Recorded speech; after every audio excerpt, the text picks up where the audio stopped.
시청자 여러분 안녕하십니까? 용감한 토크쇼 직설 원일입니다. 탄력근로 확대 합의가 끝내 실패했습니다. 재계와 노동계의 견해 차이가 워낙 크다 보니 공은 국회로 그냥 넘어갈 공산이 커졌습니다. 탄력근로제가 확대되면 임금은 얼마나 줄어드는 건가? 이 기본적 질문에 대한 대답도 중구난방입니다. 노동계는 왜 탄력근로제 확대를 결사 반대하는가? 정부는 탄력근로제 확대를 하자라는 논리를 어떻게 전개하고 있는가?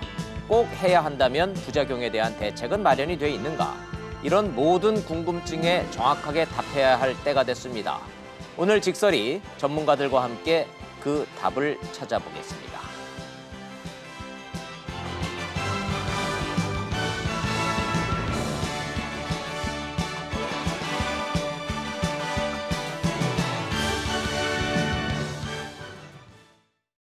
함께해 주실 패널 세 분 소개하겠습니다. 먼저 숙명여자대학교의 신세돈 교수님, 사회연대포럼의 정용건 위원장님, 그리고 박영미 경제평론가님 세 분 나오셨습니다. 어서 오십시오. 네, 안녕하세요. 고맙습니다. 말씀드렸듯이 인간에게 적절한 노동시간은 얼마인가, 주 52시간과 직접적인 관련이 없는 업종임에도 불구하고 저는 오늘 안타까운 뉴스로 화두를 던져볼까 합니다.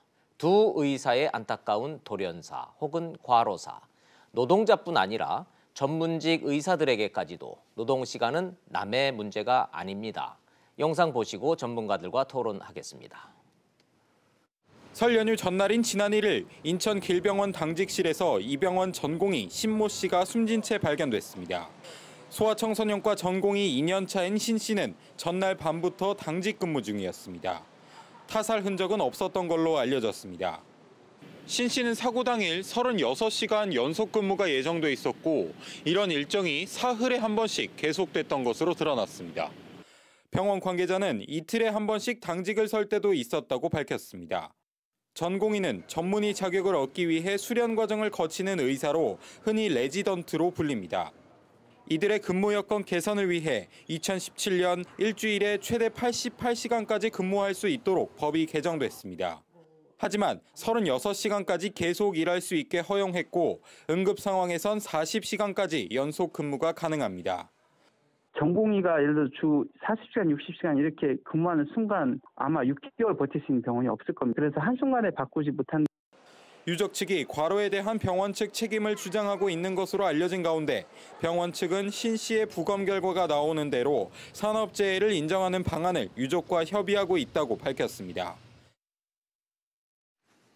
네, 적정한 노동시간 얘기를 좀 하다 보니 설 연휴 기간 동안에 생겼던 안타까운 두 사건 얘기로 좀 시작을 좀 해보자 합니다. 저희가 주 52시간 노동시간에 대해서 얘기를 하고 있는데 들으셨듯이 의사들의 경우에 전공이 주 88시간으로 법으로 정해져 있다고 합니다.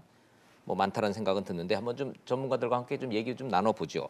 박유미 평론가님, 네. 사실관계만 놓고 보면 오늘 우리가 주제로 하고 있는 탄력근로제 확대 한 해 만에 하는 대상이 되고 있는 주 52시간, 거기 예외 업종 있죠? 그렇죠. 의사들은 이 대상자 아니죠? 보건의료업종은 대상은 아닙니다만 우리가 이 문제에 왜 주목을 하게 되는 거냐면 과로사 문제가 있을 수 있잖아요. 이게 탄력근로제를 확대하면 뭐 아주 극단적인 상황을 상정할 때 주당 한 64시간까지 연속해서 근무를 시킬 수 있다고 하니까 이걸 기준으로 보면 과로사를 인정하는 기준이 64시간 이상 일했을 때 과로에 따른 사망으로 인정한 판례들이 있거든요. 그러면 이렇게 오래 일할 때 사람이 사망할 수도 있다. 이게 하나의 케이스가 될 수 있는 거예요. 그래서 주목하고 있는 겁니다. 제 기억에 의사들이 너무 과로를 많이 한다고 한번 난리가 나서 국회에서 전공의들을 위해서 좀 전공의들도 인간이니까 인간답게 살아야 되면서 전공의 법을 고쳐줬습니다.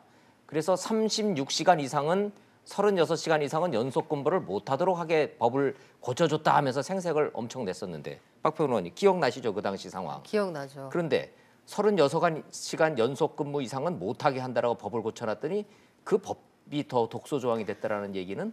그렇게 하고 보니까 36시간까지는 해도 되는구나. 이걸 새롭게 해석을 하게 되는 거예요. 36시간까지는 할 수 있다. 그 이상은 시키지 말아라고 해놨더니 모든 의사들을 36시간까지는 그냥 근무를 돌려버렸군요. 그렇죠. 그러니까 뭐 아주 복합적인 문제입니다만 의사 면허를 늘려야 하는 문제부터 예. 의대 정원을 늘리는 문제, 아주 복합적인 인력 구조의 문제인데 그런 법이 어느 선을 그어버릴 경우에 우리가 대표적으로 비정규직법 같은 것들이 그렇잖아요. 예. 연속해서 사실상 무기계약을 할 수 있었던 사람들이 비정규직법으로 인해서 2년에 한 번씩 나갔다 와야 하는 그런 상황들, 뭐 그런 것들이 비슷하다고 볼 수 있습니다. 예. 이번에 돌아가신 그 전공의 선생님은 몇 시간 근무하시다가 36시간 당직이 예정이 돼 있다고 하는데 이미 전날에 24시간 이상 근무를 하고 근무를 서다가 이제 안타까운 사고를 당한 것으로 알려져 있는데요. 35시간 근무, 36시간 근무면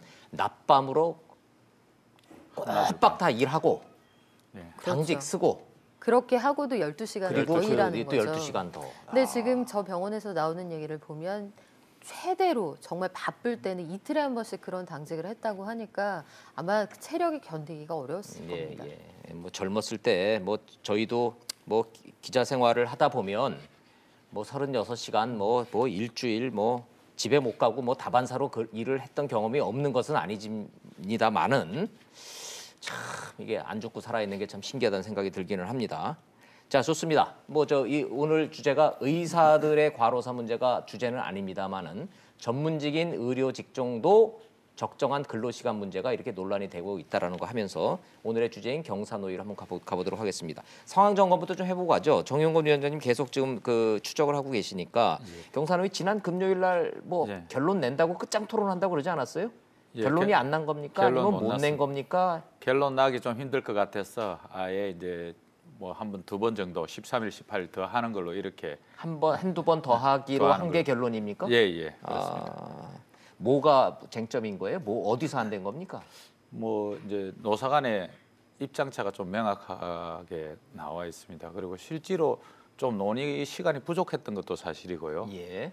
이제 이게 우리가 2월까지 처리하지 않으면 국회에서 우리가 알아서 할 테니까 2월까지 처리하라 이러면서 노사 간의 진통이 좀 많았습니다. 그러면서 제대로 회의가 좀 정상적으로 논의가 덜 됐던 부분도 있고 또 한편으로 경총이 처음에 의논하기로 했던 부분에서 파업기간의 대체근로 허용이라든지 이런 의제를 던지고 나오면서 또 한국노총이 또 자리를 박차고 나오면서 또 논의가 못된 부분 이렇게 되다 보니까 좀 논의가 부진한 부분이 있고 본질적으로는 이제 노동자들의 건강권 문제하고 임금 문제하고 이제 사업주들의 이제 부담 이 문제 사이에서 아직 답을 찾지는 못하고 있는 그런 상황입니다. 아하.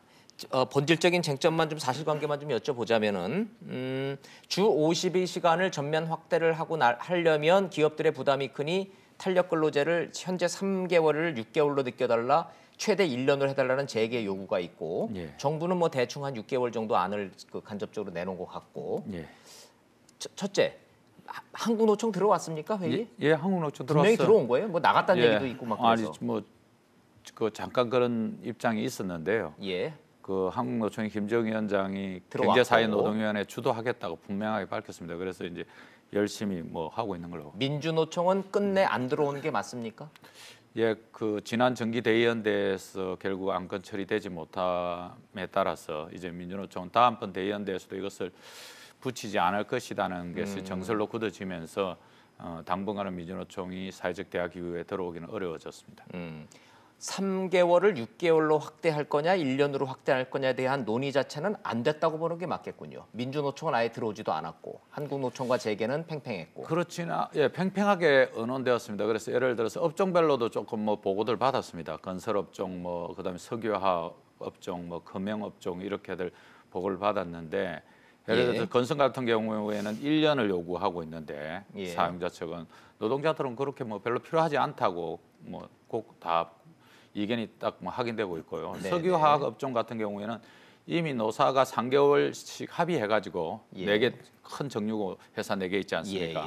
그건 합의해가지고 탄력 근로제를 시행하고 있습니다. 시행하고 있는데 그쪽에서는 사측에서는 6개월에서 1년 요구하고 있고 노동자들은 3개월이면 현재 상황에서는 충분하다. 오히려 신규 일자리를 좀 더 이익도 많이 나고 왔으니까 뽑아야 되는데 사측에서 그 역할을 너무 안 하고 있다 이렇게 지금 지적하고 있습니다.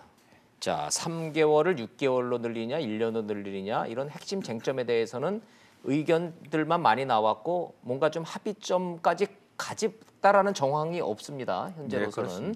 자, 경사노위 무산된 그런 과정 좀 정용건 위원장님과 함께 짚어보겠습니다. 신세돈 교수님과 함께 핵심 쟁점에 대해서 좀 하나하나 조목조목 좀 여쭤보고자 합니다. 먼저 경영계의 요구가 정확하게 이렇게 좀 정리를 좀 하신다면 어느 게 먼저일까요? 기간을 늘려달라는 경영계의 입장은 뭐 시종일관 바뀐 적 없죠? 그러니까 이제 우리 근로기준법 여기 보면 51조 2항에 예. 그 1항, 2항에 두 종류가 있는데 2주간의 탄력 근로제, 예. 그다음에 혹은 3개월의 탄력 탄력 근로제. 근로제. 이미 법으로 돼 있어. 물론 이제 조건들이 붙어 있긴 하죠. 그렇죠. 서면 합의가 있어야 네네. 되고 뭐 등등인데 이제 경영계는 예를 들면 추석 대목이라든지 구정 대목이라든지 어떤 특별한 상황에 네. 주문 물량이 막 몰리게 되면 그 수요를 충당하기 위해서는 이게 3개월 가지고는 부족한 부족하다. 부분이 있을 수 있다. 예. 따라서 이것을 6개월 또는 1년, 1년. 뭐 회사에 따라서 좀 상황이 다르겠지만 이걸 좀 늘려달라는 것이고 예. 이제 그렇게 되는 경우에 쟁점이 뭐냐 하면 이 40시간 이상 근무하게 되는 12시간 네. 추가로 근무하게 되는 부분에 대한 50% 가산 임금을 줘야 되는데 네. 이 제도가 이렇게 연장이 되면 예. 그 적용을 안 받으니까 네. 경영계로서는 이제 50% 가산 부담이 줄어드는 효과가 있어서 예, 0.5배 가산 임금에 네, 네, 대한 네. 부담이 줄어든다는 그죠. 겁니다. 그래서 이제 예. 그것 때문에 이제 늘려달라고 하는 것 같은데 물론 이제 그런 기업도 저는 있다고 보지만 그런 어떤 인건비 부담의 문제는 저는 본질적인 게 아니라고 보는 게요. 근로기준법 51조 그 보면 탄력 근로제를 채택하는 경우에 임금이 낮아지는 것에 대해서 그 임금을 보전하는 방안을 강구해라고 지금 이게 사항에 돼 있어요. 그러니까 네. 임금이 줄어드는 부분을 줘라. 근데 요 항이 문제가 뭐냐면 이게 강제 규정이 없기 때문에 네. 강구해라라고만 했지 강구하지 않았을 경우에 대한 뚜렷한 그것이 없어서 요것이 이제 조금 이제 그 노동자 쪽에서는 이제 문제가 될 수 있겠으나 정리하면 경영자 쪽에서는 둘 중에 하나라고 봅니다. 하나는 수요가 몰렸을 때 생산을 신축적으로 할 수 있도록 이렇게 근로시간을 탄력 근로제를 늘려달라는 것이고 그렇게 하는 경우에 이제 인건비 부담이 조금 줄어들 수 있긴 하나 네. 그 줄어드는 부분은 이미 51조 4항에 보전을 해줘야 된다는 그 규정이 있기 때문에 그 규정대로 한다고 하면 그 인건비 절감 부분은 사실상 별로 해당이 안 되는 부분이다라고 보면 그럼 교수님 분석대로라면 임금 보전 문제가 핵심이 아니라는 0.5배가 본질이자 핵심이 아니라면 아닌 거. 경영계에서 이걸 늘려달라고 하는 그런 본질적 주장의 그런 근거는 뭡니까? 아까 그 부분이죠. 수요가 갑자기 늘어나거나 또는 특별히 예를 들면 수요가 없는 경우에 근무 시간을 이렇게 좀 이렇게 신축적으로 운영할 수 있는 경영의 자율성, 그게 저는 핵심이라고 보는 자율성 거죠. 확보가 본질적 문제이지 임금 0.5배 안 주려고 하는 것이 본질이 아닙니다. 사실상의 현장에서도 실질적으로 탄력 근로제를 함으로 해서 경영계가 무슨 임금의 어떤 이득을 본다는 이런 그런 통계도 별로 없기 때문에 그런 시각이시면 반대로 노동계가 지금 반대하고 있는 그 논리의 그 본질은 뭐로 파악을 하고 계십니까? 임금으로 그걸 보십니까? 잘 이해를 못 하겠어요, 저는. 그걸 잘 이해를 못 하는 이유가 건강권 명분 나왔고요. 근데 좋은데 지금 이게 이미 3개월은 근로기준법으로 돼 있잖아요. 돼 있고. 그리고 이것을 도입을 하려면 반드시 서면으로 노사 간에 합의를 해야 되잖아요. 네. 그러니까 노 쪽에서 반대를 하면 얼마든지 서면으로 우리 안 한다라고 하면 안 할 수 있는 제도거든요. 네. 이제 그러면 6개월로 연장을 해도 노사가 안 하면 안 할 수 있는 거거든요. 예.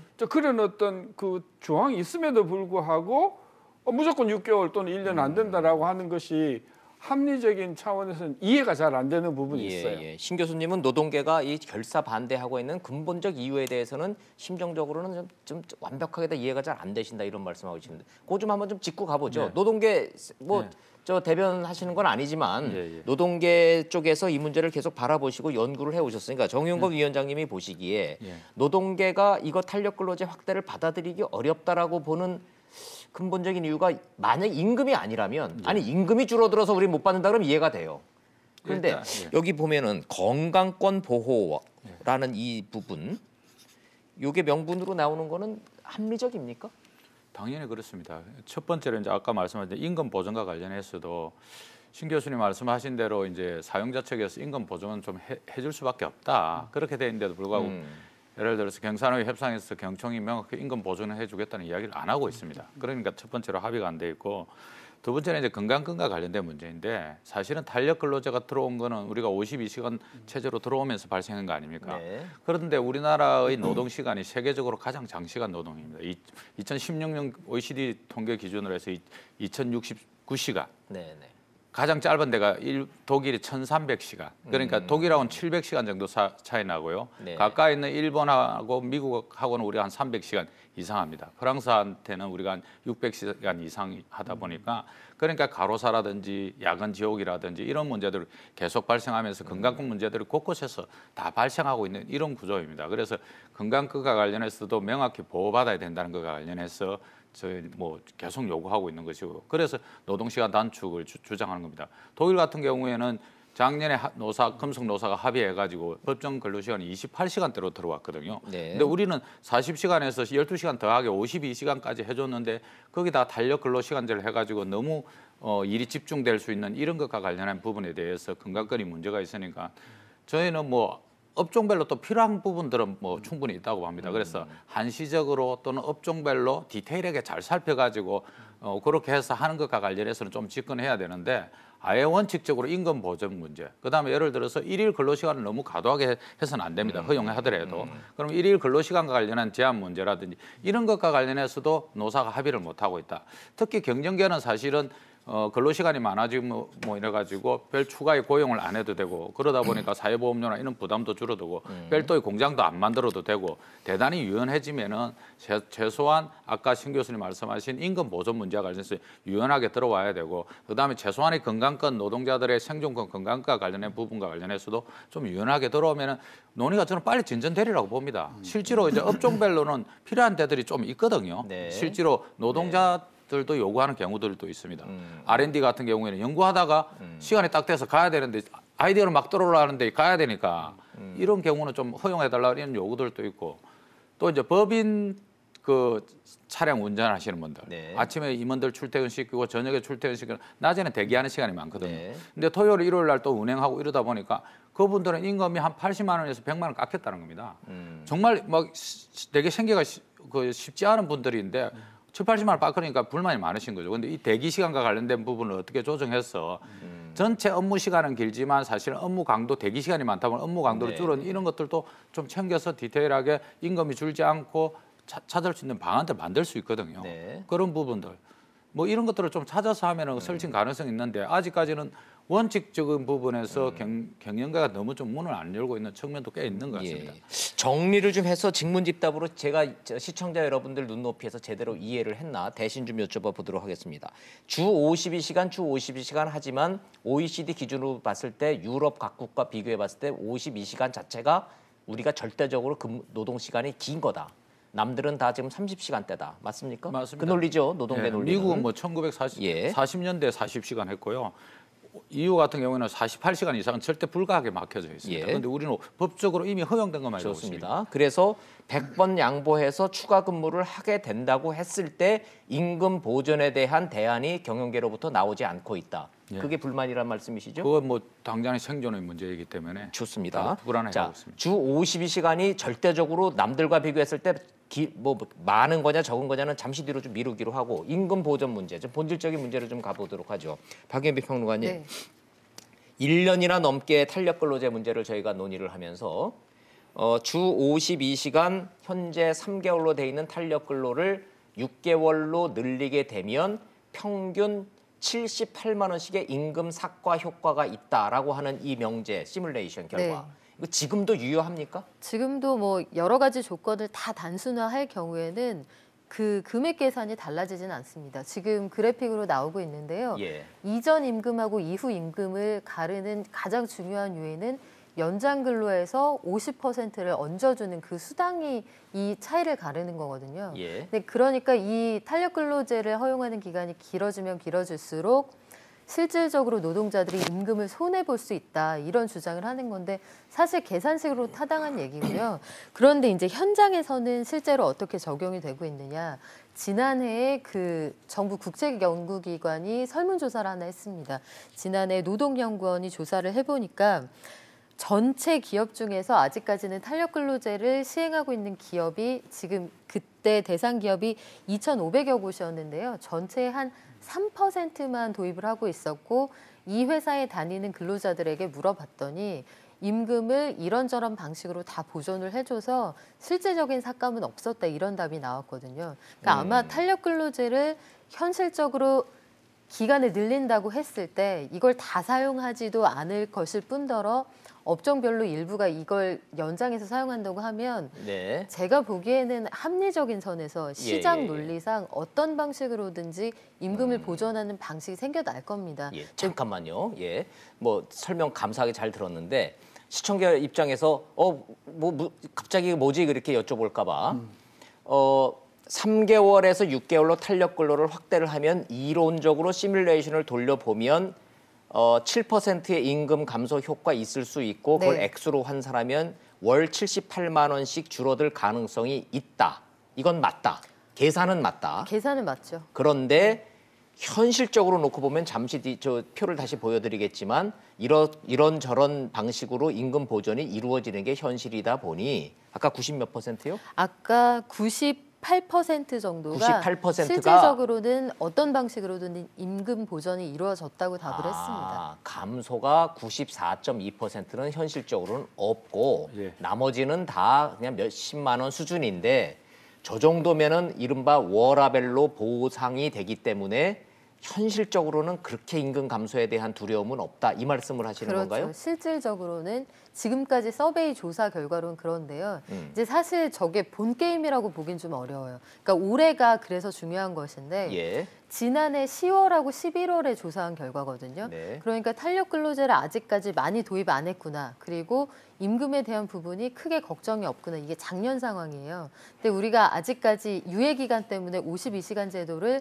대기업을 제외하면 실질적으로 많이 도입하고 있는 상황이 아니잖아요. 네. 그리고 형사처벌이 사업주에 대한 형사처벌 조항도 현실적으로 적용되고 있는 시점이 아니기 때문에 올해 여름 지나고 나서 하반기 상황을 좀 봐야 확실하게 말씀을 드릴 수 나타난다. 있을 것 같습니다. 그러니까 예. 그 부분에 그러니까 이게 지금 사실상 문제가 되는 게 계절적으로 수요가 폭발적으로 변동이 있는 부분에 이제 이 제도가 굉장히 시급한 거잖아요. 네. 그럼 최소한 1년 이상은 가봐야 해봐야 이제 실질적으로 필요한 건지 아닌지. 근데 달랑 2달 해가지고 통계를 내면 그걸 들이밀어서 신빙성이 없다. 저는 예. 그래서 봄, 여름, 가을, 겨울을 한 번 다 그렇죠. 거쳐봐야 된다. 한 턴 내지는 2턴을 돌아봐야 이게 실질적으로 업계에서 필요한지 아닌지를 예, 알 예. 수가 있다는 거죠. 워낙 민감한 문제고요. 임금과 관련된 토론을 제가 할 때마다 느끼는 건데 시청자들의 반응과 전화와 이제 문자나 이런 거를 종합을 해봤을 때 단돈 10,000원, 10만 원에 엄청 민감하게 반응들을 하시기 때문에 현실적으로는 94.2%가 임금 삭감 없다라고 단정적으로 얘기하는 것이 정말 괜찮은 건지 저 고용노동부의 통계를 그대로 인용해도 되는 건지는 전문가 여러분들과 한 발 좀 깊이 들어가서 좀 토론을 좀 해보고자 합니다. 예. 정영공 위원장님 예. 동의하세요? 그러니까 이제 아까 교수님도 말씀하시듯이 법에도 나와 있기 때문에 보존할 수밖에 없고 지금까지 현대들은 대기업들은 다 석유화학 업종도 보존을 해줬습니다. 근데 이제 문제는 이제 좀 확장이 되면은 우리나라 노동조합 조직률이 10%밖에 안 되는데 그렇죠. 예. 이제 중소사업장 갈 경우에는 노조가 없는 데도 많고 그러면 사측의 입장에 의해서 초과 근로를 하는데 지금 안 지을 될 이런 우려들이 있기 때문에 1년 동안 우리가 좀 디테일하게 보는 게 좋고 그다음에 그런 측면에 봤을 때는 경총에서 임금 보존과 관련해서는 우리가 명확히 사용자들이 책임 있게 나서겠다 이런 입장을 가지면 임금은 다 보존해 주겠구나 이렇게 생각하고 있고요. 또 한편으로는 안 해주면 일을 안 합니다. 위험하고 힘들고 이렇게 하는데 특히 이제 계절적 수요에서 뭐 보일러라든지 조금 있으면 여름 이제 더워지면 뭐 에어컨 설치 네, 같은 예, 이런 예. 경우에 그렇게 장시간 정말 죽도록 일하는데 임금 보존을 안 해준다. 이건 뭐 어려운 거죠 사실은. 예. 자, 그렇군요. 그렇다면 뒤집어 얘기하면 현재 적용되는 대상들은 300인 이하면은 뭐 규모가 큰 대기업들이죠. 300인 이상. 예. 300인 이상이고 예, 그 회사들은 대부분 다 노조 결성돼 있는 예. 회사들이죠. 뿐만 아니고 거의 50시간이 별로 필요도 없고요. 현대자동차 같은 경우에는 그 52시간 이상은 컴퓨터에 입력도 안 됩니다. 노동시간이. 그래서 아예 그냥 달력시 근로시간을 할 수도 할 수도 없게끔. 할 필요도 없을 그런 정도이고 큰 정유회사 일부에서 정비하는 그 분야 쪽에 좀 이제 달력 근로시간을 하고 있고 그것도 뭐 3개월을 하고 있고 노조에서는 이제 추가 인원을 좀 더 뽑아라 이익도 예, 많이 예. 나고 하니까 그렇게 했고 사측에서는 아니 좀 6개월 정도 늘렸으면 좋겠다 이렇게 주장하고 있는 이런 상황이라서 그럼 저희의 논의의 대상을 예. 노조 결성률이 돼 있는 10%라 하면은 상위 뭐 재벌 그룹도 대기업들 뭐 저 규모가 큰 노조 있는 회사들 얘기니까 거긴 빼고 예, 의미 없습니다. 뭐 의미 없는 얘기를 지금 하고 있는 거고 저희가 지금 걱정하고 민노총에서 지금 반대하고 있는 거는 노조의 보호를 받지 못하고 있는 진짜 중견기업들 중소기업들인데 예. 이 얘기로 좀 조금 논의를 좀 해보죠. 저 통계를 계산으로 적용을 만약에 한다 하면 예, 예. 확대한다 치면 예, 예. 94.2%가 임금 보전 나 그렇게 뭐 이거 해도 그렇게 임금 깎이는 거 잘 모르겠는데 저거 안 받을 수 있다는 얘기네요. 그렇습니다. 능력이 없는 회사들이잖아요. 예. 신 교수님도 그 부분을 걱정하시는 겁니까? 그렇죠.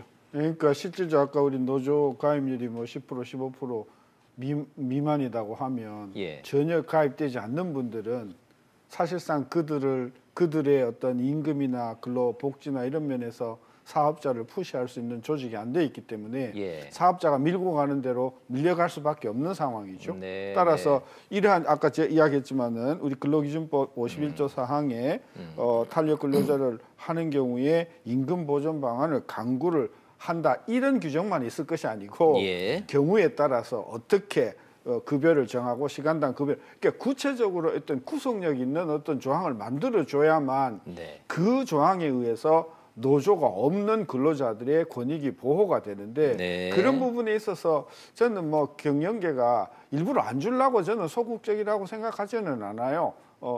저는 따라서 우리가 경영자의 어떤 선의도 믿고 예. 또 노총에서도 그런 경영자의 선의를 믿고 서로 테이블에 와야 되는데 네. 한쪽에서는 그냥 아예 못 믿겠다 하고 그 테이블 자체를 박차버리면 실질적으로 그분들의 행동으로 인해서 사실상 피해를 보는 분들은 근로자의 그 바깥에 있는 80%의 어떤 그런 열악한 근로자들이라서 예, 그런 예, 차원이라고 예. 보여지는 거죠. 그 얘기를 그럼 아까 박영민 평론가님 설명하시다만 그 얘기를 좀 다시 되돌아가도록 해보겠습니다. 탄력 근로제 확대하면 3개월에서 6개월로 확대하면 네. 대기업들은 임금 감소 효과 없고 그냥 대기업들은 그냥 굴러갈 거다. 네. 그런데 현실적으로 우리가 겪어보지 않아서 그렇지 밑으로 내려갈수록 1인당 78만 원씩의 월 임금 감소 효과가 있을 거다라는 두려움이 현장에서 있다는 얘기입니까? 현장에 있죠. 그 월이 아닐 겁니다. 78만 원이라는 계산이 전체 그 석 달 연장되는 기간 기간에. 전체를 합쳐서 78만 원의 감소 효과가 있다는 주장인데 예. 지금까지는 거의 영향이 없다 이게 결론이잖아요. 근데 문제는 이제 교수님 말씀하신 것처럼 노조를 통한 어떤 협상력을 갖추지 못하고 있는 대다수의 중소 중견 기업들을 어떻게 할 것이냐. 예. 이거는 앞서 그 정 위원장 말씀하신 것처럼 구체적으로 임금을 보전한다는 조항하고 하루에 아무리 탄력 근로제를 해도 최대 몇 시간을 넘길 수 없다는 구체적인 조항이 들어가야 이 부분을 좀 조정을 할 수 있을 거예요. 네. 그리고 여기에 대해서 신고를 할 경우에 적극적으로 정부가 개입할 수 있는 여지가 있어야 할 텐데 지금 경사노의 논의가 사실 그래서 답답한 게 탄력 근로제라는 것이 혹여 어떤 부작용을 만들까 봐 아예 전면 개편 논의 자체를 하지 말자 이게 노조의 현재까지 입장이거든요. 근데 이렇게 되고 나면 실질적으로 노조가 원하는 노조 가입원들의 그 복리후생을 높이는 데 기여할 수 없습니다. 네. 적극적으로 들어가서 혹여 필요하면 이 제도를 하는데 이런 구체적인 조항을 두어서 브레이크 걸 수 있는 장치를 만드는 게 현재 노조가 해야 할 일이지 예. 절대 논의 자체를 하지 말자. 이렇게 해서는 실질적인 이득을 얻어가기 어렵죠. 네, 아까 네, 신 저는 교수님. 건강권 침해가 굉장히 중요한 그 권리임에도 불구하고 매우 추상적이에요. 건강권 보장이라는 네. 그 주장이 추상적이다. 그러니까 아주 손에 안 잡힌다는 것이죠. 그 제안을 하면 예. 제가 제안을 하면 이렇습니다. 탄력 근로제를 실시하려고 하는 단위 기간 내에 건강에 위해가 예상이 되는 위험군 직원들이 있을 거 아니에요. 그게 예를 들면은 지난 뭐 한 달 동안 뭐로 아팠다든지 또는 무슨 뭐 혈압이 높았다든지 이렇게 위험군에 대한 위험군의 근로자에 대한 그 적용 예외 또는 적용 거부권. 나는 지금 건강이 매우 위험하고 하니 나는 이 탄력 근로제가 설사 허용이 된다고 하더라도 나는 좀 빼주시오라고 하는 그런 어떤 그 구체적으로 그것을 개인적으로 거부할 수 있는 그런 어떤 것들이 결부되어 주면 저는 근로자들의 건강권도 진짜 이게 침해하지 않으면서 저는 윈윈할 수 있는 그런 방법이 있다. 왜 이게 중요하냐 하면 이제 여기서 이제 경사노위에서 합의가 되지 않으면 국회로 넘어가잖아요. 그럼 국회에서는 또 서둘러 그냥 뭔가 성과를 내기 위해서 법안을 만들어 버릴 가능성이 있단 말이에요. 그 법안에서 이렇게 중요한 부분들에 대한 디테일이 마련이 되지 않고 통과돼 버리면 또 다른 문제를 낳을 수 있다는 차원에서 저는 건강권과 아까 임금 상각에 대한 보존 방안에 대한 구체적인 디테일한 어떤 그런 안을 갖추어서 국회가 처리를 해줘야만 이것이 발전적으로 저는 해결이 될 수 있다고 봐요. 예를 들자면 대한민국 같은 경우에는 건강보험이라고 하는 빅데이터가 있으니까 모든 노동자들이 그냥 건강권 추상적으로 그럴 게 아니라 건강보험 그 데이터에 입거해서 나는 뭐 혈압 문제가 있으니 나는 좀 예외로 해달라고 하는 근거를 가지고 구체적으로 정하자. 그걸 허용해 줄 수 있는 그런 예외 제도를 같이 맞추어 주면 전 이것이 무리 없이 흡수될 수 있는 방안이 아닌가 저는 그렇게 봅니다. 정 위원장님 어떻게 생각하세요? 뭐 사실은 신 교수님처럼 경영진이 그렇게 디테일하고 과학적으로 또 근로자들을 파악하고 건강 문제를 챙겨야 됩니다. 근데 현장은 사실은 전혀 그렇게 작동되지 못하고 있거든요. 현실은 또 그렇지 현실은 않다. 그러지 못해. 예를 들어서 최근에 이제 아까 보건의료에 종사하는 의사들 전공의들 뭐 돌아가신 거 얘기했지만 또 이지웍이라 해가지고 영화 촬영하는 거 안시성하고 마녀 촬영 거기 스튜디오에서 노동자가 돌아가셨는데 하루 평균 일한 시간이 14시간 30분, 주당 73시간 33분 25초 근무한 게 그 기록에 나왔습니다. 그 정도로 사실은 이 노동 현장에서는 사실은 장기간 근로 이것들이 만연되어 있는 구조들이 많이 있습니다. 실질적으로. 그래서 이 부분과 관련해서 예를 들어서 우리가 52시간, 저는 한 48시간 정도로 들어오면은 탄력 근로가 조금 더 유연성을 발휘할 수 있으리라 보는데 52시간만 해도 사실은 충분히 할 수 있고 예측 가능성도 많거든요.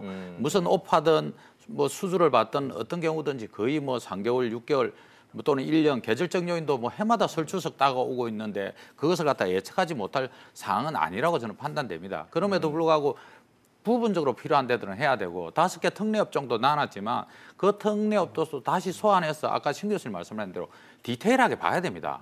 그래서 실태 조사를 해서 보건의료에 그 법 바뀌고 나서 정말 36시간 이상 못하게 했는데 딱 36시간씩 일시켜가지고 죽여나가는 게 만드는 이런 구조들을 가서 국회가 법 만들어 놓고 한 번도 쫓아가서 재확인하지 않습니다. 디테일하게 다 확인해서 실태 조사해서 그 법 이후에 현장이 잘 됐구나. 아니면 이 36시간씩 계속하는 게 말이 되는. 저희가 예를 들어서 병원에 응급실에 새벽에 가면은 저 의사가 정말 우리 애를 치료할 수 있을까 없을까 걱정될 정도로 초췌해 있습니다. 실제 그렇지 않습니까? 그러니까 그런 것들도 다 소환해서 환자하고 의사하고 구별이 안 될 정도죠. 그런 상황이 아니면 그래서 그런 부분들도 닦아줘서 정확하게 정말 신 교수님 말씀하신 대로 잘 봐가지고 하나하나 챙겨서 그래서 이 정도 인력군은 좀 탄력 근로 해가지고 조금 더 노동 현장에 투입하고 이쪽은 좀 일상적인 근무를 하도록 이런 것과 관련한 역할을 하고 좀 뭐랄까 경총에서 근로를 더 시키게 하려고 하면은 정말 우리가 뭐 공장을 더 못 짓고 어려워서 이렇게 하니까 임금은 보존해주고 건강권은 제대로 챙길 테니까 좀 협조해 주십시오. 이런 식으로 나올 무방하는데 지금 딱 국회 기다리고 있습니다. 교수님 말씀하신 대로. 그래서 합의 안 되면 가서 또 국회의원들 우리 문제 해결해 주겠지. 그리고 또 국회는 또 후다닥 해결합니다. 법 하나 통과시키는 거 뭐 그냥 실태 조사 없이 그냥 해결하고 그러다 보니까 노동 현장이 어지러지고 노사 갈등은 격화되고 그다음에 산재라든지 이런 것들이 상당히 많아지는 거죠. 노동 실태 말씀을 하시니까 교수님도 말씀하시고 정 위원장도 말씀하셔서 제가 실태라는 것이 워낙 뭐 업종별마다 다양하고 그러니까 한번 예를 들어서 박유미 평론가님한테 좀 여쭤보도록 하겠습니다. 언론도 예외 업종에 들어가질 못했어요. 언론도 주 52시간의 대상이 됐습니다. 그렇죠. 그럼 실내만 가지고 얘기를 딱 해보면 기자 생활을 해보셨지만 기자가 현장에서 취재를 하다가 뭐 예를 들어서 세월호 사건이 터졌어요. 막 취재를 해서 막 돌아가요, 현장은. 수시로 기사를 써야 되고. 근데 주 52시간에 이제 딱 이제 됐어요. 그 집에 가야 됩니까? 근무 끝하고? 그게 현실적으로 불가능한 측면이 좀 있죠. 불가능한 측면이 있어서 사실 언론계도 중소기업 중에 하나입니다. 시청자분들 구체적으로 잘 모르시겠지만 그래서 현장이 요즘 어떻게 돌아가고 있냐면 수습기자, 신입사원들은 칼같이 이걸 지키는 거예요. 그러면 이 친구들이 해주던 역할을 누군가 메워줘야 하는데 그걸 근로기록을 남기지 않는 임원들이 채우고 있습니다. 이게 실질적으로 차장, 부장들이 그러니까 예전 같으면 수습기자들이 하던 그 역할을 차장들, 부장들이 메우고 있는 거예요. 그러니까 발생하는 일, 해결해야 하는 업무의 총량이 줄어들지 않기 때문에 누군가는 이 일을 하고 있거든요. 근데 지금 그 언론사에 계시지만 실질적으로 이게 제도가 바뀌었기 때문에 이 수당 입력 이런 게 불가능하단 말이에요. 네네. 그 기준 이상으로는. 그러니까 무임 노동하는 그런 임원들이 사실 많은 게 사실이고요. 석간신문 같은 경우에는 제가 기억할 때 과거에 보통은 늦어도 새벽에 5시 30분까지는 출근을 했거든요. 요즘 석간신문 출근 시간이 7시로 늦춰졌습니다. 그러니까 업무의 강도는 사실상 훨씬 높아진 거예요. 그러니까 그 오후에 신문이 점심 먹으면 나와 있어야 하는데 일할 수 있는 시간이 굉장히 줄어들었잖아요. 그러니까 정말 화장실도 못 가고 일한다고 하더라고요. 제가 주니어 기자 때 아침 편집 회의 시간은 뭐 8시 전후였었는데 대부분 언론사들이 지금은 다 이제 그 10시 전후대로 바뀌었어요. 뭐 세상 좋아졌네 그럴 수도 있지만 실제로 업무에 종사하는 기자들은 죽어나는 겁니다. 이게 모든 게 다 압축이 되다 보니까 밀도가 높아지는 거죠. 그렇다고 해서 더 편해지는 건 아니거든요. 그렇죠. 실제로 보건의료 같은 경우에 보건의료에서 실태 조사를 하니까 간호사들 같은 경우에 휴게 시간을 제대로 못 챙기는 경우가 51%. 그다음에 식사 시간을 제대로 못 챙기면 내가 31% 정도 나올 정도로 곳곳에서 다양한 이 문제들이 많이 발생하고 있습니다. 그래서 업종으로 저는 통으로 이렇게 탁 잘라가지고 방송하면 방송도 사무직이 있고 또 데스크에 있는 사람이 있고 또 현장에 뛰는 사람이 있고 이렇게 나눠지듯이 그런 것들 좀 더 디테일하게 봐가지고 분석해서 노사가 합의해서 할 수 있는 공간들 이런 것들을 갖다가 좀 더 섬세하게 잘라야지 큰 업종으로 툭 잘라 놓으니까 이게 뭐 보건 같은 경우는 완전히 사각지대처럼 돼 있습니다. 그렇게 돼버렸어요.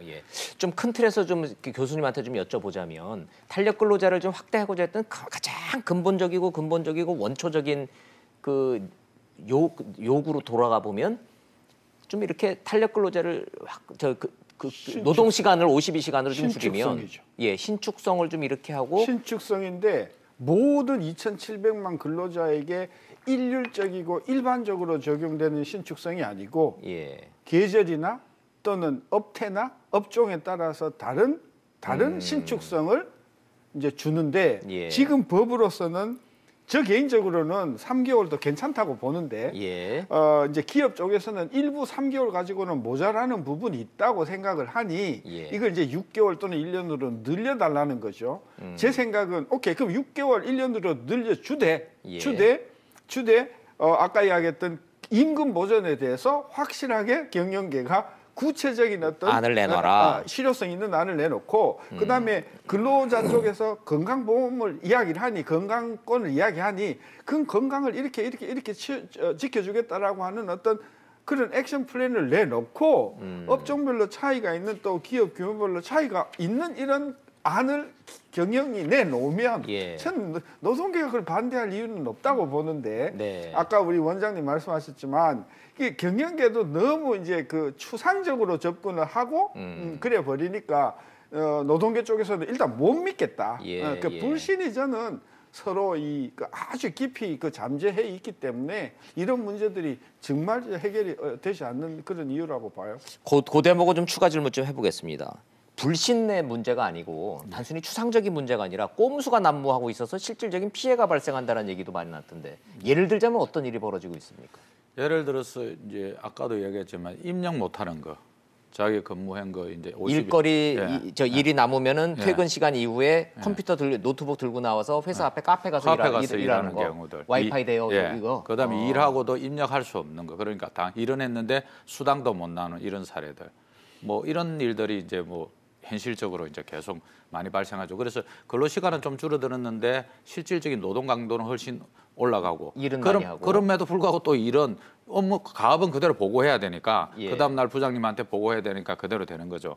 그래서 이제 발생하고 한편으로 이제 예를 들어서 제가 유통업 백화점 같은 데가 원래 사무직에서는 장시간 노동했습니다. 네네. 백화점 9시 출근해서 9시 퇴근하고 이런 구조였는데 제가 물어보니까 거기는 이제 시차 출근제를 하더라고요. 그전에 9시 출근, 9시 퇴근을 갖다가 9시부터 11시 반까지 30분 간격으로 퇴근하고 출근하고 출근을 그다음에 네. 퇴근도 이제 6시부터 이제 8시 반까지 순차적으로 이렇게 30분씩 해가지고 그 대신에 그러다 보니까 모여서 얼굴 볼 일 15일 동안 얼굴 못 본 적도 있답니다. 같은 부서인데. 그러다 보니까 회식도 없어졌죠. 예. 당연히 회식 없어지니까 회사 앞에 식당, 노래방, 이거 뭐 압구정동에 그 식당, 노래방 많이 줄어들었답니다. 예, 그런 예. 구조들이 사실은 바뀌고 있고 그것도 부인하기도 어려운 이런 구조들에 같이 영향을 미치고 있는데 그래서 이 부작용들을 어떻게 없앨 것인가 관련된 부분들. 그다음에 구조가 이미 40시간, 52시간 이런 구조로 바뀌는 것과 관련해서도 여전히 지켜봐야 된다. 저희들이 사실은 이제 회사에서 은퇴하고 할 수 없어서 자영업을 선택할 수밖에 없지만 네. 실제로 이 근로시간들이 6시에 퇴근하고 집에 다 가기 때문에 회사 앞에 식당을 이용할 일이 별로 없는 구조로 바뀝니다. 그래서 여의도에 제가 다니던 뭐 순댓국집도 문 닫고 뭐 압구정동에 식당들도 문을 많이 닫고 당연히 뭐 식당을 안 가니까 노래방이나 술집이나 당구장도 안 가는 구조지 않습니까? 그래서 이런 것과 관련해서도 잘 봐야 된다. 이제 예, 퇴직하고 예. 있는 이런 구조들 그래서 꼼수들 이런 노동 현장 이런 것들도 빨리 없애가지고 실질적으로 안착될 수 있도록 하고 조금 뭐 여유가 있으면은 신규 일자리를 좀 채용해야죠. 사실은 국회가 이걸 다시 고쳐주겠다 한 거는 근로시간만 줄이는 노동자만 좋게 하려고 한 게 아니고 신규 일자리 좀 창출되는가 몰라 했더니 별로 안 하거든요, 지금 기업들이. 예, 예. 그러니까 아니 되돌려버리기 위해서 이렇게 하는데 그 접근도 적절하지 못한 거죠.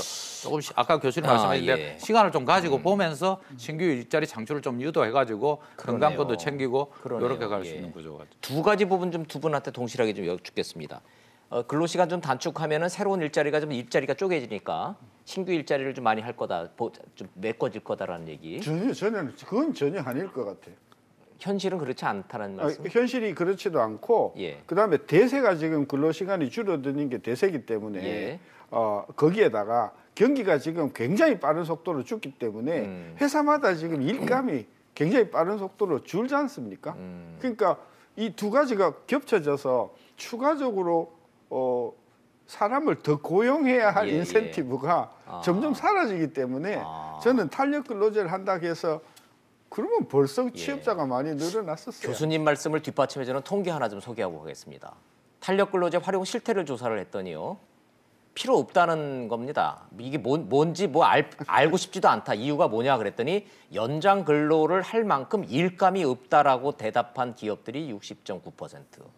그럼 우리 뭐 좀 쓸데없는 거 가지고 좀 고민한다는 얘기인데 박영민 평론가님 네. 뭐 결은 좀 다른 얘기지만 자영업자 하시는 분들은 자영업 하시는 분들 이 부분에 굉장히 예민하게 반응하시더군요.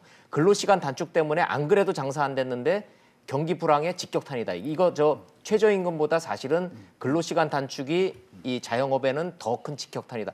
이거 맞아요? 현장에서? 피부에 와닿기로는 정말 느껴지는 것이 퇴근 시간이 당겨졌잖아요. 예. 그 퇴근 시간이 당겨지는 데 따라서 이제 저녁을 먹고 집에 갈 필요 자체가 없어지는 거예요. 내지는 그 순차적으로 출퇴근하는 그런 방식 때문에 다 같이 모여서 예. 회식을 한다는 컨셉 자체가 사라지고 있습니다. 또 나아가서는 한 그 수원에 있는 삼성 앞에서는 어떤 일이 벌어지고 있느냐.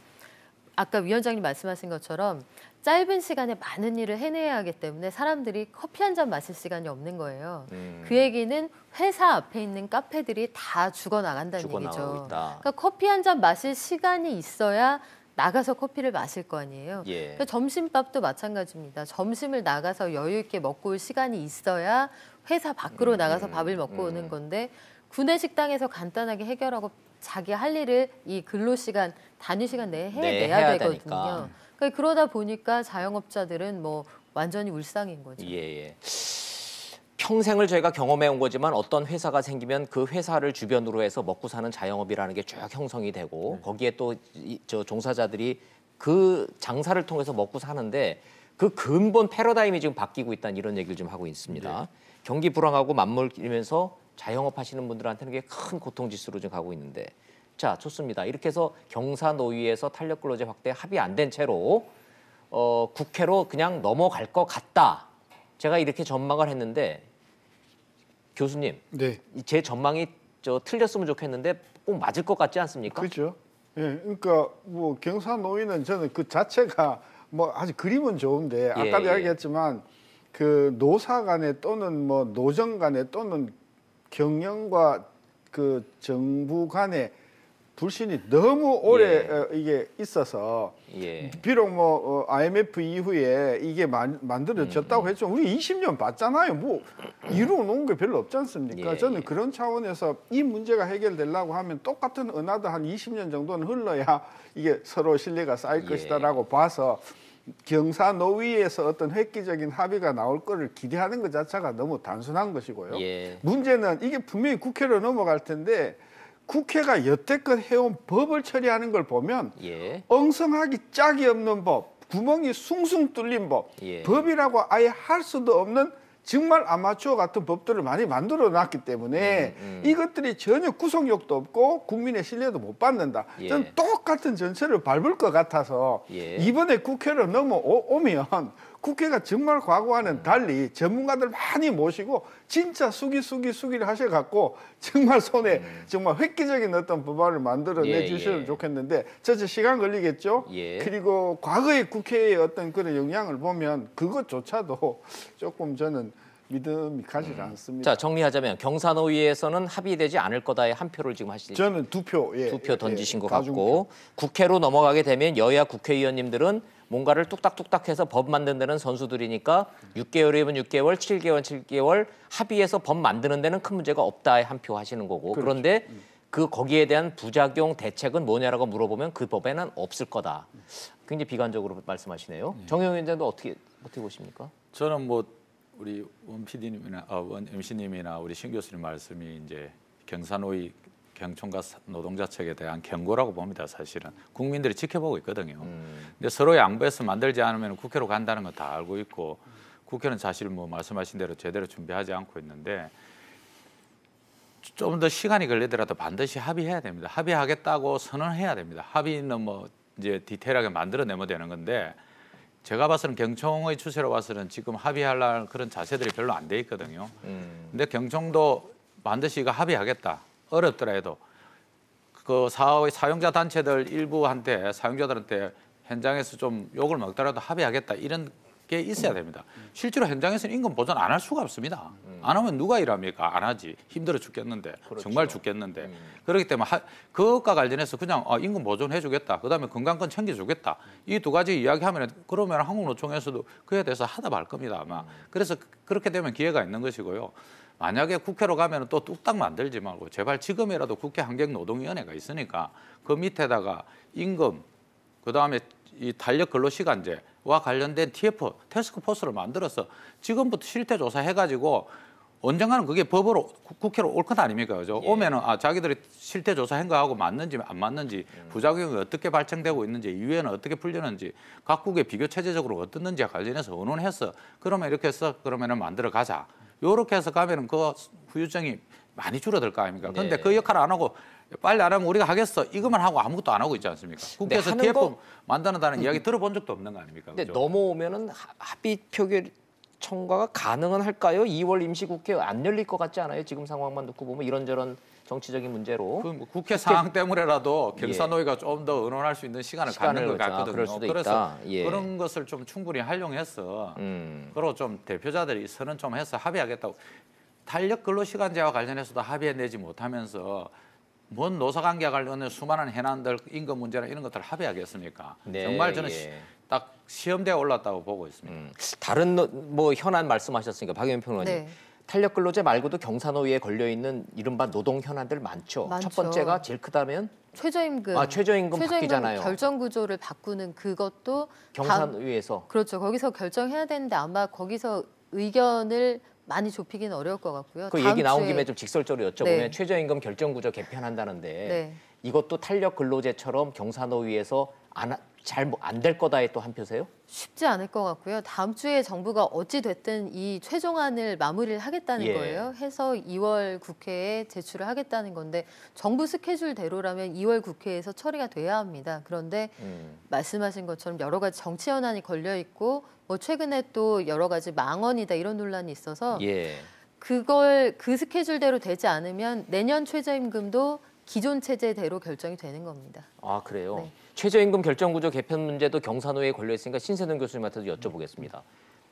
이것도 좀 비관적으로 보십니까? 저는 아주 본질적으로 비관적으로 보는 겁니다. 이 이원화된 것 자체도 그러니까 이원화라는 게 이제 이제 결정하는 구조 따로 있고 논의하는 구조 따로 있고 그다음에 그 임금을 어떻게 결정할 거냐라고 하는 구체적인 것을 결정하는 노위가 있는데 그러니까 아까 좀 죄송한 말씀이지만 경영계나 근로 이렇게 노조 쪽이나 근본적으로 서로 불신하는 체제에서 그동안 정부가 그냥 낙하산 같이 공익위원들을 넣어가지고 좌지우지했잖아요. 그러니까 경영계나 근로자 쪽에서는 정부도 못 믿겠다라고 하는 불신이 굉장히 그 뿌리 깊기 때문에 그런 조직 하에서 저는 뭐 어떤 형식으로 하더라도 저는 반드시 반대하는 세력들이 있을 것이라고 봐서 저는 이 문제는 굉장히 해결하기 앞으로 어려울 거라고 크게 보면 최저임금 문제와 탄력근로 문제는 큰 두 축인데 두 축을 경사노위라는 걸 통해서 사회적 대타협을 이루겠다라고 하는 이 정부의 구도가 구도 자체가 하여튼 이 삐거덕거려서 잘 안 될 것 같다. 근본적으로 그게 노사위가 됐든 무슨 위원회가 됐든 근본적으로 상대에 대한 신뢰가 있어야 되는데 지난 30년 동안 정부, 경영, 노동계가 서로 불신 속에서 서로 치받고 왔기 때문에 저는 오로지 정권을 탈취해야만 이 문제는 풀린다고 생각하는 심리가 저는 지금 곳곳에 지금 저는 뿌리 박혀 있기 때문에 이런 추세 하에서는 어떤 정부가 들어오더라도 반드시 반대하는 세력이 있기 때문에 이 불신 구조를 타파하는 것이 정말 어려운 문제라고 최저임금과 관련된 구조는 이제 경사노위보다는 최저임금위원회가 하도록 되어 있습니다. 그래서 논의를 하고 있는데 이제 정부가 최저임금 이 하는 구조를 두 개로 나누겠다. 구간 설정하는 거하고 위원회를 두 개로 나누니까 이러면 일방적으로 발표하면서 이제 문제가 된 건데요. 사실은 또 사회적 타협이 없었어요. 일방적으로 정부가 발표하면서 된 거고 사실 그 전에도 그렇게 했습니다. 사실 안에서는 하나의 위원회 내에서 나눠 가지고 이 공익위원들이 이 구간을 설정해 놓으면 요 안에서 노사가 입장을 내라 이렇게 해왔거든요. 그래서 저는 이 문제는 현재로서는 노동계가 반대하고 있지만 정부가 일방적으로 했는데 대한 분노의 표시로 반대하고 있지만 이건 합의되리라고 보고 있고요. 결국은 이제 큰 원칙과 관련해서 기업의 지급 능력이나 이런 것들도 중요하게 보겠다 했기 때문에 그런 측면에서 이제 내심 걱정하는 건 노동계가 이건 거죠. 이 위원회 자체의 어떤 구조의 문제라기보다는 이제 속도 조절하려고 하는 거 아니냐. 이렇게 하는 것에 대한 불신이 좀 있긴 한데 저는 이 문제는 합의할 수 있으리라고 보고 있습니다. 솔직히 말하면 노동계가 불신하고 있는 거는 결국은 최저임금 올해는 동결하려고 정부가 이걸 이원화 해가지고 자꾸 이렇게 돌려서 이 책임 소재를 애매모호하게 하는 거 아니냐라는 불신이 있는 거 아니겠어요? 뭐 동결은 모르겠지만 어떻든 속도 조절의 방점이 찍혔다 이렇게 다 보고 있는 거죠. 보고 있는 거죠. 실제로. 그렇다면 이 모든 문제에서 민노총이 들어가지 않는 것도 그렇게 보면 이해는 되네요. 이해는 되는데 저는 지금 민주노총이 사실상 설립 이후 최대 위기라고 보는 게 대표적으로 최근에 국민은행 파업이 있었잖아요. 아마 대다수는 불편이 없었기 때문에 했는지도 모르고 지나간 분들이 많았을 겁니다. 1월 초에 노조 추산 10,000명이 참가하는 파업이 있었는데 은행이 제대로 돌아가더란 말이에요. 근데 19년 전에 2000년에 파업을 했을 때는요. 같은 인원이 참가를 했는데 은행, 금융, 세무 모든 업무가 마비가 돼서 부총리가 대국민 담화하고요. 은행장이 나와서 담화하고 그랬어요. 경찰이 헬기에서 유인물을 뿌렸습니다. 그 불법 파업을 중단하라. 하다 안 돼서 나중에 어떻게 시위가 끝났냐면 헬기가 저공 비행을 해서 시위하고 있는 그 일산 연수원 천막에 걷어내요. 파업이 그렇게까지 해서 종료를 시켜야 됐을 만큼 심각한 문제였는데 10,000명이 빠져나와도 문제없이 굴러간다는 거 오히려 입증하는 계기가 됐단 말이죠. 그렇다면 지금 노조가 싸워야 될 건 어찌 보면 정부나 기업이 아니라 AI일 수 있고요. 여기에서 적극적으로 이럴 때일수록 더 들어가서 대화를 해야 하는 것이 아주 구체적이고 실리적인 디테일을 만드는 데 집중을 해야지 보이지 않는 적, 손에 잡히지 않는 어떤 명제하고 싸울 때는 아닌 것 같습니다. 예, 경사노위 내에서 지금 진행되고 있는 정부, 재계, 노동계의 불신에 대한 그 정도에 대해서 지금 전문가들과 얘기를 나누고 있습니다. 자, 그럼에도 불구하고 그래도 좋은 얘기도 있긴 있습니다. 예를 들자면 광주형 일자리 타결. 이거 뭐 정부는 요거 계기로 해서 좀 몇 개 더 늘린다는 얘기도 좀 나오고 있는데 요거 좀 한번 잠깐 점검 좀 하고 넘어가죠. 신 교수님, 그나마 좀 나쁜 뉴스 중에 다행입니까? 아니면 이제 첫 단추를 켰죠. 예, 첫 단추를 켰고 예. 이제 일단 출범을 했으니까 이 광주형 일자리가 성공해야 되겠죠. 네. 성공하기 위해서는 앞으로 경영이나 또 노동자들이 생산성을 증대해서 정말 광주를 성공적으로 해줘야 돼요. 그게 첫 번째 요건이고요. 이제 뭐 군산이나 또는 뭐 울산이나 또는 구미에서 2차, 3차가 온다고 하는데 그 또한 결과적으로는 좀 더 낮은 그 임금으로 경쟁력 있는 차를 또는 뭐 제품을 예. 만든다는 거잖아요. 그러니까 노동자들도 나도 한 발 양보해야 되는구나. 경영자도 나도 한 발 양보해야 되는구나. 또 우리 국민도 오케이 그러면은 지원 이게 삼자가 서로 양보하는 정신으로 저는 성공적인 어떤 이런 그 상생형 일자리들이 많이 만들어줘야만 한국의 제조업에 저는 미래가 있다고 봐서 좋겠다. 기대를 좀 예. 가져보는 예. 겁니다. 예. 실제로 이제 교수님 말씀하신 대로 그렇게 꼭 만들어져야 되고요. 이제 강주형 일자리가 아니고 진짜 지역별 사회연대형 일자리가 만들어져야 된다. 그래서 이제 통영, 뭐 구미, 대구, 뭐 군산. 이렇게들 이야기 나오고 있고 실제로 그런 논의들이 좀 깊숙하게 이미 진행된 것들이 꽤 있어 왔습니다.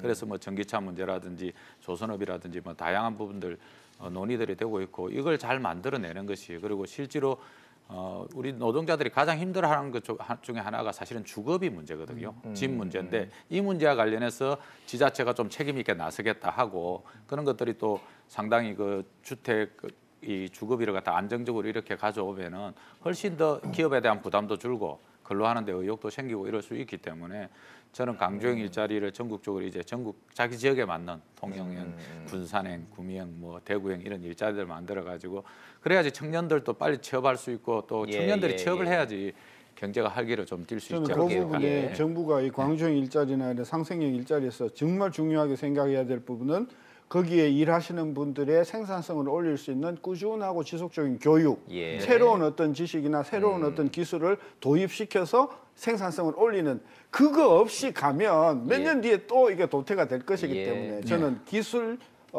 그 습득형 교육이 같이 뒷받침돼야 된다. 100% 공감하고 있고요. 그래서 강주에서 그 센터를 그래서 실질적으로 양질의 숙련 노동자들이 계속 재교육 받을 수 있는 센터를 강주에 만들어야 되고 반드시 다른 지역도 그것과 관련해서 숙련 노동자들이 계속 재교육 받을 수 있는 그런 구조를 만들어야 되는 공감하고 있고 그렇게 준비해야 됩니다. 자, 좋습니다. 아주 뭐 긍정적인 말씀들 해주셨는데 박예민 평론가님 그럼에도 불구하고 민노총이 지금 강하게 이 광주형 일자리에 대해서 불만을 갖고 있는 건 역시 임금입니까? 아니면 일감입니까? 두 개가 같이 걸려 있는 걸려 거죠. 있어요? 결국은 여기에서 저렴한 비용에 자동차를 생산할 수 있다. 그러면 내가 기업을 한다라고 입장을 바꿔놓고 생각하면 싼 돈에 생산할 수 있는 데가 있는데 여길 놔두고 생산 단가가 비싼 데에서 많이 생산하고 싶지 않을 거 아니에요.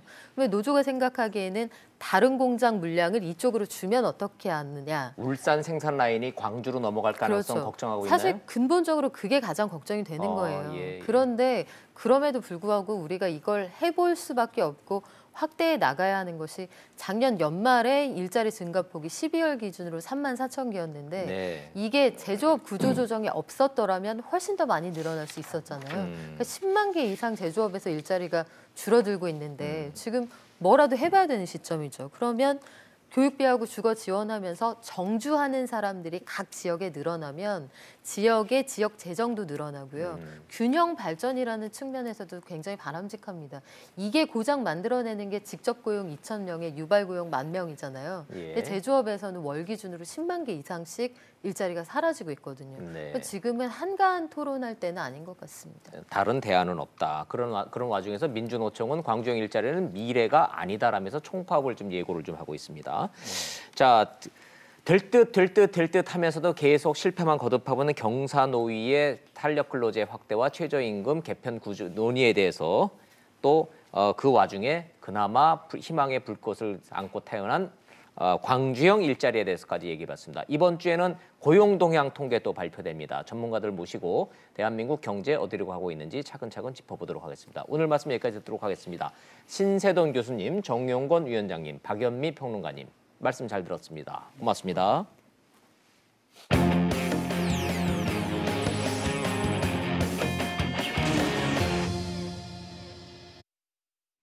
대한민국 정치권이 조용한 날은 없습니다만은 주말을 거치면서 5.18 광주 민주화 운동에 대한 자유한국당 일부 의원들의 망언 파문이 일파만파로 커지고 있습니다. 정치권 의원들, 여야 4당이 해당 의원들 제명 추진하겠다고 나서는 일도 벌어졌습니다. 영상 보시고 이슈 따라잡기로 돌아오도록 하겠습니다.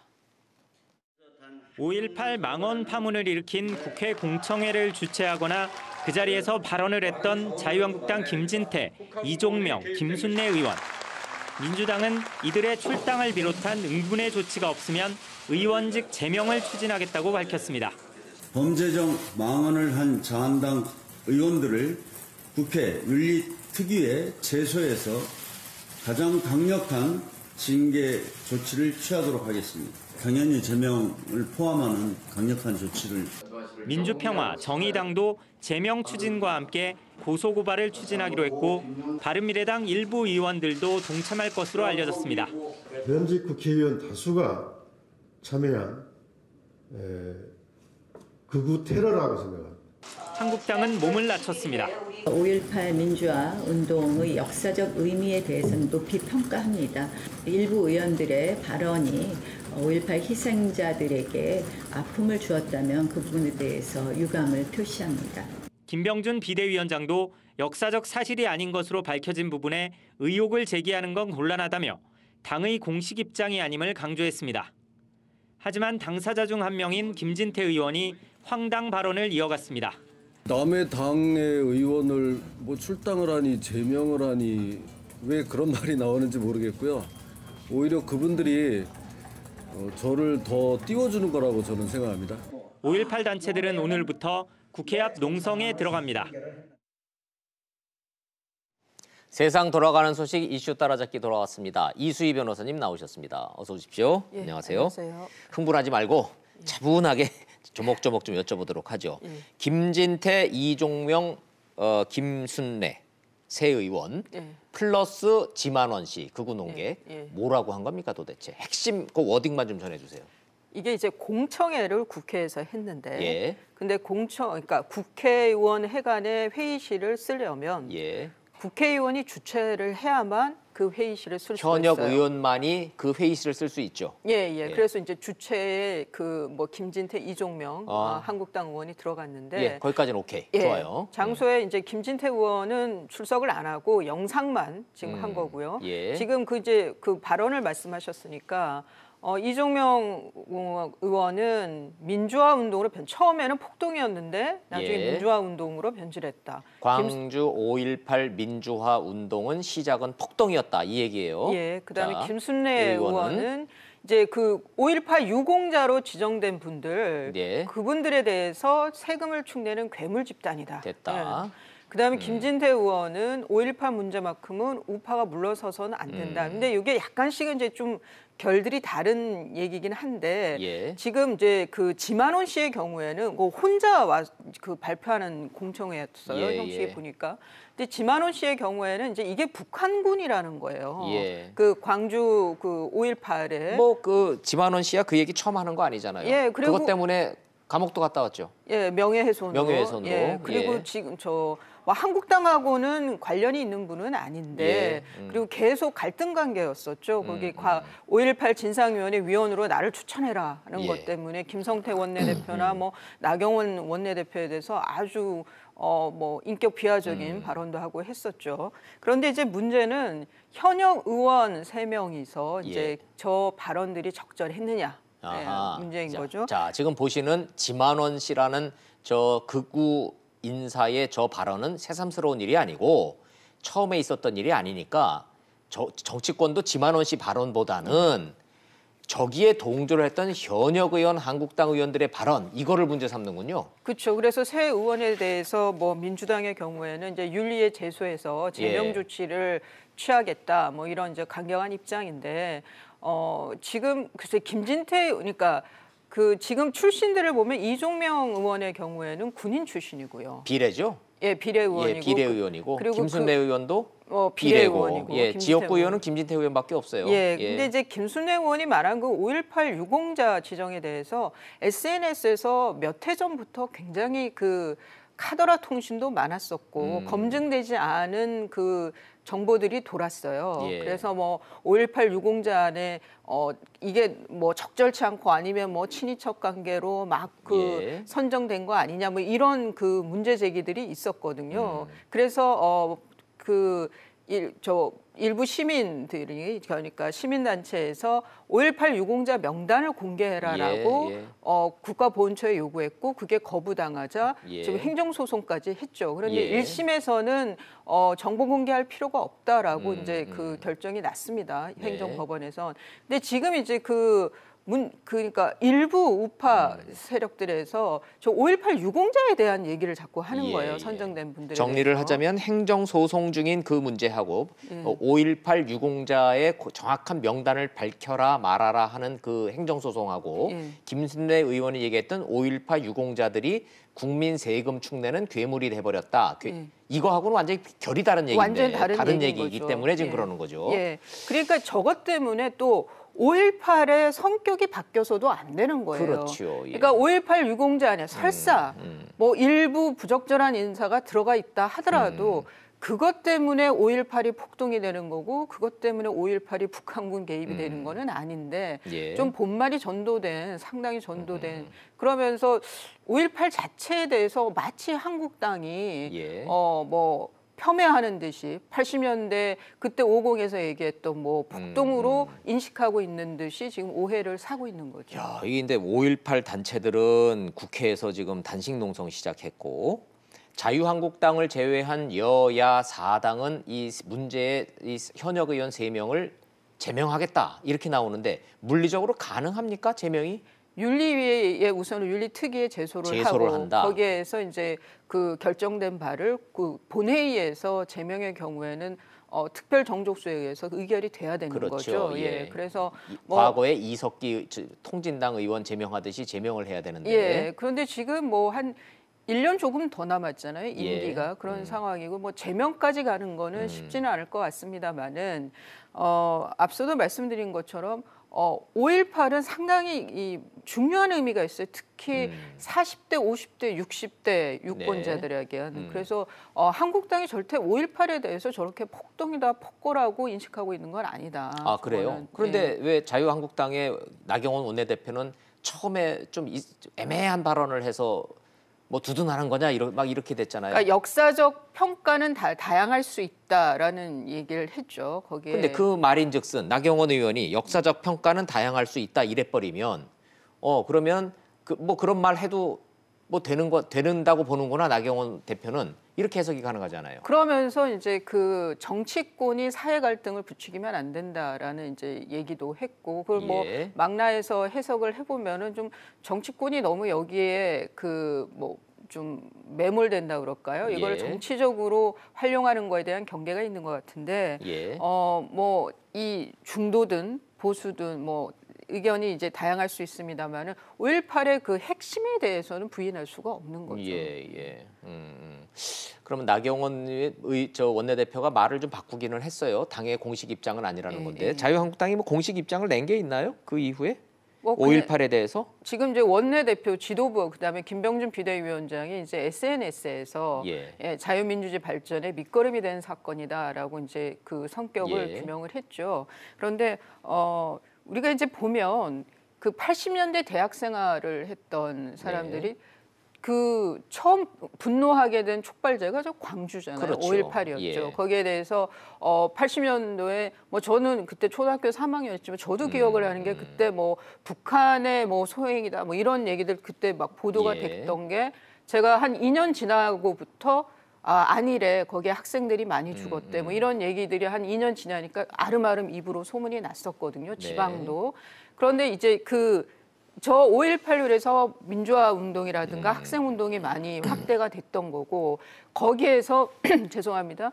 그 학생 운동을 하지 않았던 그런 사람들이 이제 보수에서 국회의원이 되면서부터는 부채의식을 갖고 있었죠. 그때 민주화 학생 운동을 했던 사람들에 대해서. 그게 지금 386, 486, 586으로 오다가 지금 이제 그 부채의식들이 많이 줄은 상황이고 이제는 이제 실력을 보여줘야 되고 책임을 져야 된다. 뭐 이런 이제 좀 프레임이 많이 바뀌었죠.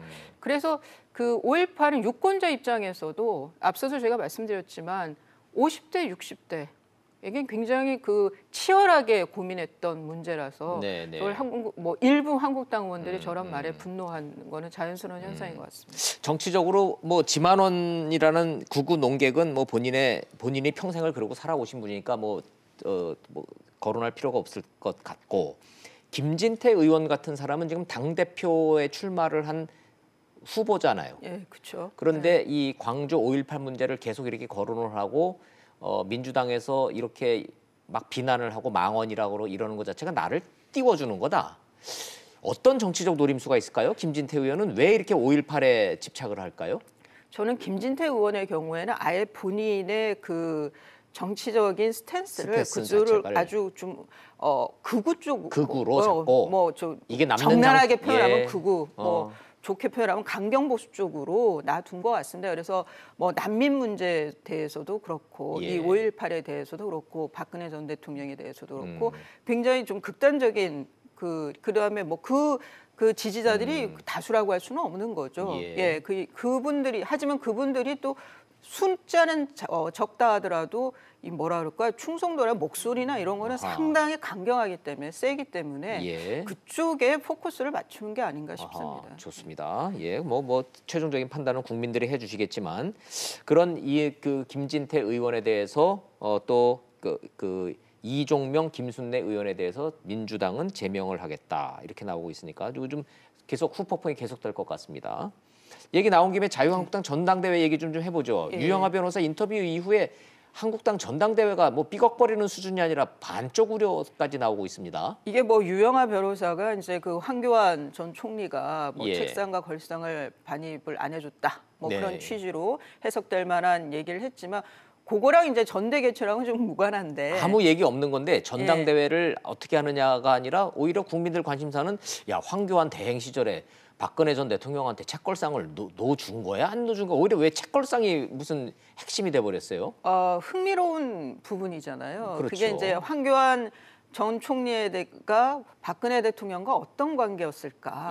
박근혜 사람이라고 생각을 했는데 그거 아니다라고 지금 유영하 변호사가 그 거리를 두고 X를 한 거니까요. 지금 그러면서 이제 흥미롭다 보니까 저 부분이 더 관심을 끄는 것 같은데 지금 당장 내일 12일 날 지금 화면에 이제 황교안 전 총리의 얘기가 나오는데 그래서 배박이라는 얘기까지 나왔습니다.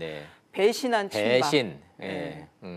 근데 뭐 글쎄요, 지금 당 안에서 큰 흔들림이 있는 것 같지는 않은데 유영하 변호사의 그 말이 근데 이게 일반 당원들한테는 어떨지 모르겠습니다. 좋습니다.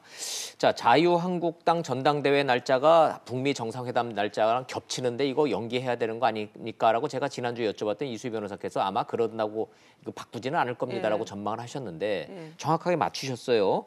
공식적으로는 지금 연기 안 하고 예정대로 한다라는 거죠. 선관위에서 그렇게 결정했고 그게 비대위에서 그대로 통과가 됐죠. 그래서 27일 날 연다. 후보 6명이 그러면은 우리 보이콧하겠다 이렇게 나오면은 그 보이콧의 방식이 그러니까 내일 12일 날 후보 등록을 해야 돼요. 맞아요. 후보 등록. 그런데 내일 연기하지 않으면 후보 등록 내일 안 하겠다. 안 하겠다.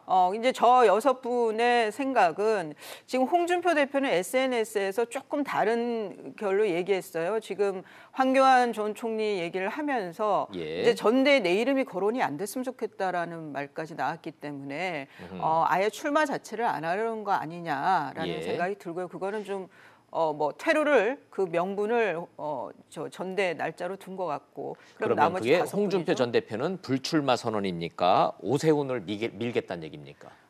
두 분이 그러니까 대학 그 동기 동문이 선후배죠. 근데 뭐 아주 가까운 사이는 아니지만 하지만 형님 동생 하는 사이긴 하는데요. 뭐 누굴 민다라기보다는 그냥 저는 뭐 물러선 게 아니라 불출마가 아닌가 싶고요. 예. 다만 이제 그러면 5분이 남는데 네. 컷오프가 4명이에요. 4명 남기고 8명이 출마한다 그랬을 때 4명 컷오프, 그렇죠. 4명 남는 거였거든요.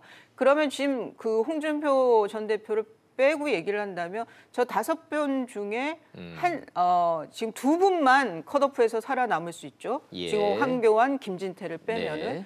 그런데 왜 저게 저는 오세훈 시장이 저게 함께 하는지에 대해서는 안타깝기도 하고 유감스럽기도 합니다. 자, 정리를 하자면 비대위와 당 지도부는 전당대회 일정대로 한다예요. 2월 27일 날. 그게 또 바뀔 일은 없겠죠? 예. 그러면 근데 거기에 있는 거예요. 저 지금 6분, 5분이 내일 후보 등록을 우리가 안 했을 때 강행을 하겠느냐. 네. 그거를 지금 지렛대로 그래서 그거를 여쭤보는 겁니다. 네. 자, 오세훈 전 시장을 비롯해서 나머지 주자들이 그럼 후보 등록을 안 해버린다. 그러면 후보 등록 기간을 연장을 해줍니까? 아니면은 황교안, 김진태 2명만 가지고 전당대회를 치른다는 자세입니까? 아직 거기에 대해서는 논의된 바는 없는데요. 네. 공식적으로 논의된 바는 없는데 만약 그렇게 됐을 때 오세훈 전 시장이나 다른 분들의 정치적으로 저는 생명이 연장되기 어렵다고 봅니다. 어렵다. 저거는 일반 당원들의 그 시각은 해당행위라고 지금 보고 해당행위다. 있거든요. 그러나 또 그렇다고 해서 황교안 전 총리가 그런 식으로 해서 당선이 된다 쳐도 또 반쪽짜리 정당대회에서 반쪽짜리 대표 아닙니까? 당이 통합이 될까요? 우선 통합의 문제도 있고 또 뭐 그 정당성보다는 어떤 힘에 있어서 문제가 될 수도 있지만 그렇지만 이 공천권을 가진 당대표라는 면에서는 힘이 또 확 쏠릴 수 있겠군요. 예, 그렇게 되면 뭐 말 그대로 정치권의 친황계가 급속도로 또 결속이 될 가능성도 있겠네요. 그러니까 이제 그렇게 되면 이게 한국당이 계속 그 친박, 친황 나중에 탈황도 있을지 모르겠습니다만 그렇게 가면 누구 당권을 그러니까 당 대표를 중심으로 뭔가 이런 세를 이어간다라고 하는 거는 그거는 이제 미래지향적인 당이 아닌 거죠. 정리된 것만 여쭤보면 내일 12일 당 대표 후보 등록이 중요하군요. 그렇습니다. 실제로 다들 그 등록을 안 해버리는 상황 아니다 이러다가 그냥 2명은 최소한 할 거다. 어떻게 5대5로 봤을 때 몇 대 몇으로 보세요? 저는 좀 그 명분을 주는 상황에서 뭐 비대위에서 명분을 주는 상황에서 좀 오세훈 시장만이라도 후보 등록을 해주시는 것이 당의 앞날을 위해서 꼭 필요하다라는 생각이 듭니다. 한 가지만 더요. 홍준표 전 대표가 만약에 저것이 불출마로 이어진다면 오세훈 시장이 전대에 참여할 명분이 됩니까? 아니면은 오히려 보이콧할 그 명분이 됩니까? 지금 이제 그 내세운 명분 중에 하나가 지금 그거잖아요. 북미 정상회담. 그런데 그 후보들의 사실 더 속내는 불만은 지금 전대 선관위에 있어요. 전대 선관위가 너무 황교안 전 총리에게 붙어 있는 그러니까 너무 친밀한 거 아니냐. 거기 이익에 너무 공정하지 않다라는 불만들이 있군요. 그렇습니다. 그러니까 사실은 저 선관위에 대한 불만이 지금 또 저렇게 나온 걸로도 저는 파악이 됩니다. 그러게요. 예. 한국당 지금 이렇게 막 싸우고 이런 문제를 가지고 국민들한테 싸운다고 그래서 국민들이 잘하고 있다 그럴 것 같지는 않기는 한데 또 저런다 그러겠죠. 또 저런다 그러겠네요. 또 저런다. 하여튼 저 버릇은 언제 고쳐질까 해서 좀 이번에 좀 달라질까 했더니 역시 한국당은 또 저런다 이런 얘기일 텐데 이러고 있을 때가 아닌 것 같기는 한데 하여튼 현실은 그렇습니다. 알겠습니다. 잘 들었습니다. 진행 상황 좀 잘 전해주세요. 네, 고맙습니다.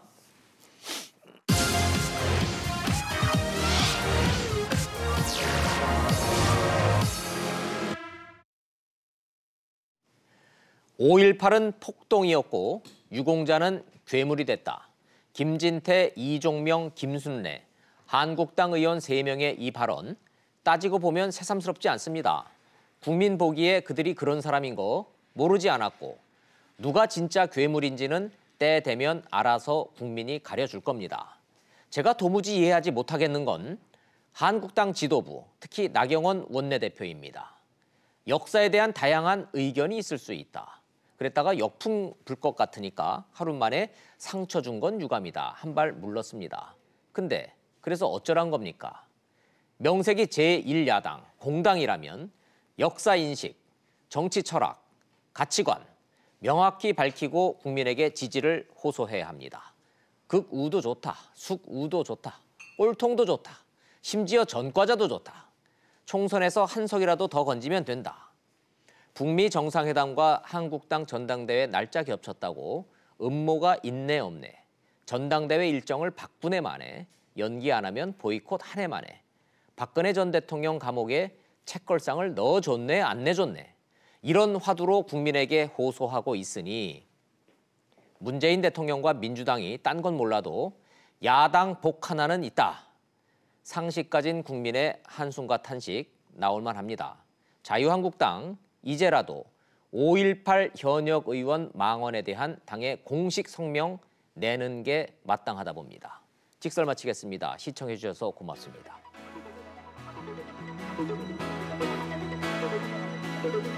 Thank you.